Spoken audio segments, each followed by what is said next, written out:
Dr.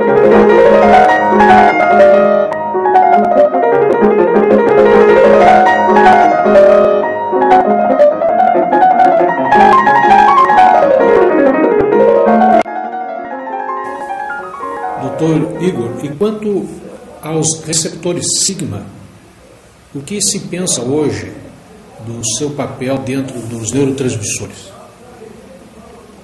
Os receptores sigma, em geral, são de dois tipos. Mais recentemente se descobriu um terceiro tipo de receptor sigma, só que não se sabe exatamente muito bem a função dele. Então, o que a gente tem evidências mais robustas é o sigma 1 e o sigma 2. Esses dois receptores, como eu vou mostrar para vocês aqui nos slides, eles podem ter funções muito importantes no que diz respeito à modulação de efeitos não só serotoninérgicos, mas também dopaminérgicos e colinérgicos, como eu vou mostrar no material agora.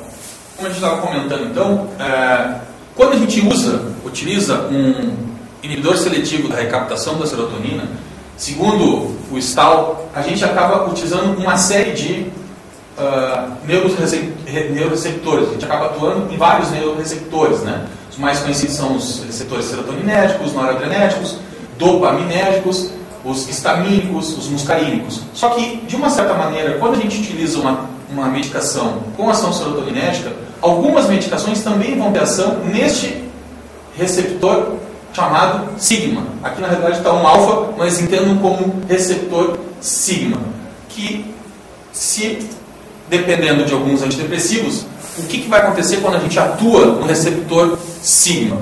Nós vamos ter, provavelmente, alguns efeitos antipsicóticos, provavelmente por modulação de receptores dopaminérgicos. Isso pode ser muito interessante em casos de depressões graves com sintomas psicóticos, embora o conceito de depressão grave com sintoma psicótico ainda seja um tanto quanto controverso. A gente vai ter efeitos ansiolíticos também devido à ação dopaminérgica, principalmente nos circuitos dos gânglios da base. E a gente pode ter, inclusive, uma utilidade na redução do abuso e da dependência de cocaína ou até de crack, né? Então, é uma comorbidade, em algumas situações, bastante comum, que é uma das vicissitudes do deprimido, né? É buscar o seu próprio tratamento. E algumas vezes se entende que cocaína ou crack ou outras substâncias que mexem com dopamina, como a própria maconha, possam ser tratamento para a depressão. E aí acaba ocorrendo essa comorbidade de abuso de substâncias com quadros depressivos, e mexer no receptor sigma pode ser bastante interessante em alguns quadros nesse tipo de comorbidade. Então, o que o sigma 1, principalmente, que é o que a gente tem mais conhecimento na atualidade, como é que ele atua? Primeiro, ele vai ter uma atuação nos receptores colinérgicos e glutamatérgicos. Com isso, ele vai ter uma influência relativamente grande no aprendizado, na memória e na ansiedade. A partir do momento que eu mexo em glutamato e acetilcolina, eu vou influenciar de uma certa maneira a capacidade de memorizar, de aprender, e vou estar atuando igualmente na ansiedade desses pacientes. Outra atuação dos receptores sigma 1 é justamente a regulação da transmissão dopaminérgica. E aí sim eu vou ter uma atuação um pouco mais contundente em cima dos comportamentos agressivos, comportamentos mais psicóticos, talvez, né? O abuso de cocaína não necessariamente é apenas aditivo, ele tem também um componente impulsivo aí na sua utilização, né? Então, talvez mexer em receptores sigma 1 possa ter uma influência não só em quadros psicóticos, depressão psicótica, mas também em agressividade e alguns comportamentos aditivos e impulsivos. E eu coloquei algumas figuras aqui neuroanatômicas que a psiquiatra em geral acaba não dominando muito, né? Mas só para a gente lembrar onde que a serotonina é produzida, né? Produzida justamente aqui nos núcleos da RAF, que fica no tronco.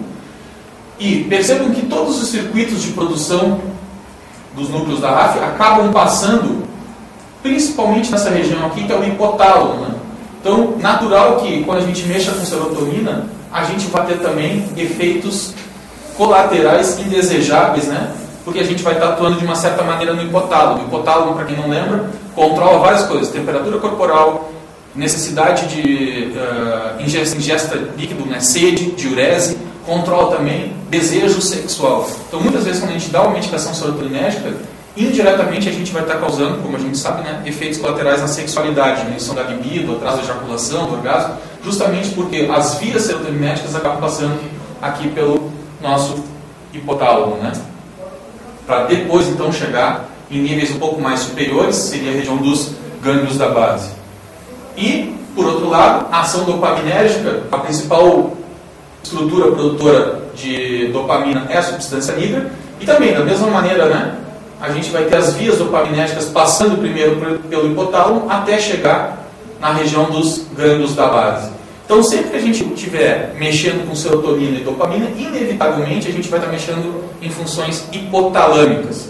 O que isso quer dizer? Que a gente está sujeito a efeitos colaterais. Algumas vezes efeitos colaterais até são desejáveis, né?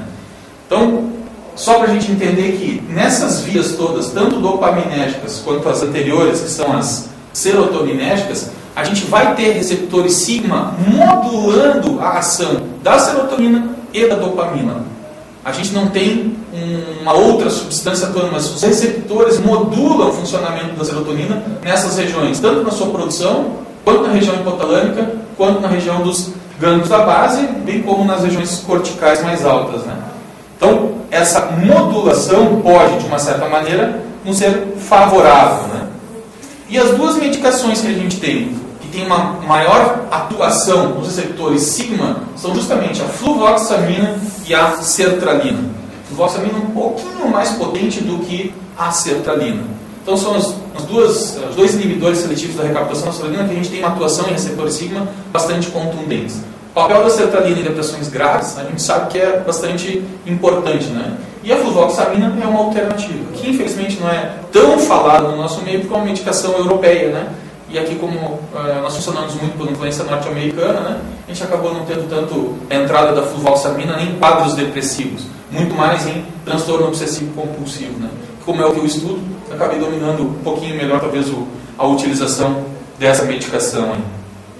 Queria te colocar só uma lembrança do hipotálamo, as funções do hipotálamo, né? Então, muitas medicações que a gente utiliza vão acabar causando efeitos colaterais porque as vias serotoninérgicas e dopaminérgicas atuam nos núcleos hipotalâmicos.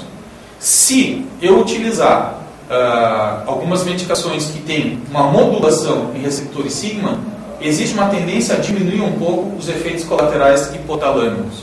Dá uma modulada na ação dopaminérgica, principalmente, né? Então a gente sabe, por exemplo, que a fluvoxamina tem muito pouco efeito colateral na sexualidade, né? É um dos que menos atrasa a ejaculação, assim como esse citalopram, né? Está no mercado há bastante tempo.